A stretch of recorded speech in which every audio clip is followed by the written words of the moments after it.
Alright guys, figured I would make a quick update here before I go to Holly LS Fest. Me and a couple of friends are driving out to Kentucky to check that out this year, so that should be pretty neat. So we're going to leave tonight at like 4 in the morning or something like that. So I'll make a video quick. What I did is I got another 4L80E out of the junkyard and I tried to pull most of the parts out of it to make it light, since all we do is pretty much use 4L80Es now. So I pulled some parts out and kept them for spares. This was a hell of a...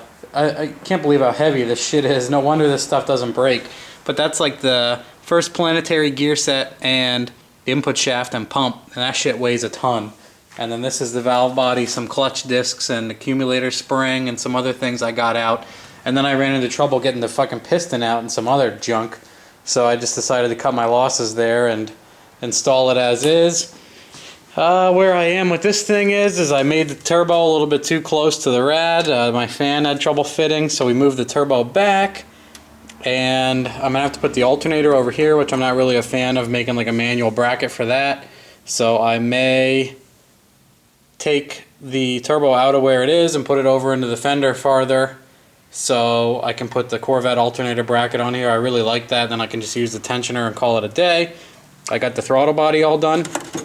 What I did was I took half of the truck one and half of the Fairmont one. I duct taped this pretty nicely. You like that? And I cut them in the center. And then I run a new cable from the inside out. There's like a little plastic guy that goes on the end of the throttle. I clipped that back on. I hooped the cable and I put one of these cable ties on it inside, so when you pull it, it can't go anywhere. So that's good and stuck.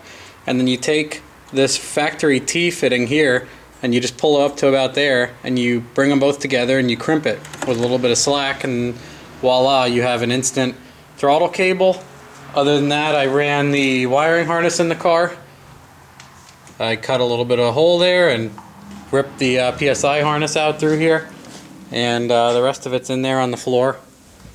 Other than that, one other dumb thing that I did was I wanted factory style wheels that were 5-lug to fit my stupid 5-lug wheel pattern that I got with this rear. The whole thing is I bought this rear already built. 31 spline axles, Mosers, 31 spline center section, all sorts of shit done already to it. So I can't use the factory 10 holes, which kind of sucks because I like those.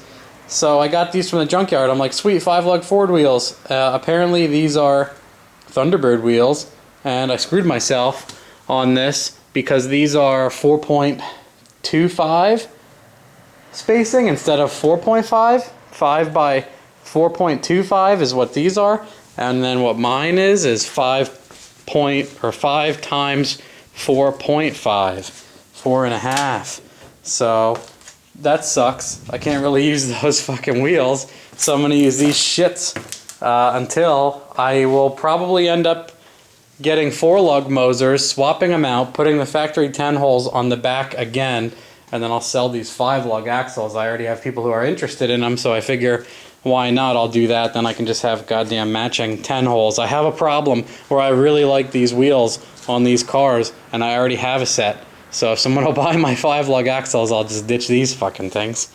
And the other thing that is hilarious is on a Ford rear, flashlight, on a Mustang, the disc brake thing is like on top right behind the control arm here, and on a Fairmont it's all the way over on the right side on the axle with the tube, with the vent tube actually holds it. And here is the Mustang one that I got with the car, which is cut nicely. I can't use that, so and my one brake line was shitty, so I had to rip out all my brake lines, so I bought replacement brake lines. And then down there you can see the bulb on the back of the axle. That actually has 2 different thread sizes in it, unbelievably, and they're different from the damn thread size on the caliper. So if you can imagine this guy is a different size than this guy and those guys. So there's 3 different thread sizes on the back of the car. I don't know what the fuck happened there, or who was the smartass that designed that, but none of these things are like the same size. It's unbelievable. So I'm gonna buy a Fox body rubber line for the rear and plug it in. Hopefully it screws into the body mount. And then I have everything all the same. Maybe, perhaps. That would be nice if that worked out. Other than that, I have the mock-up 480E under here too. There she is. I gotta make a mount, and then I always make my mount go right to the subframe connector there.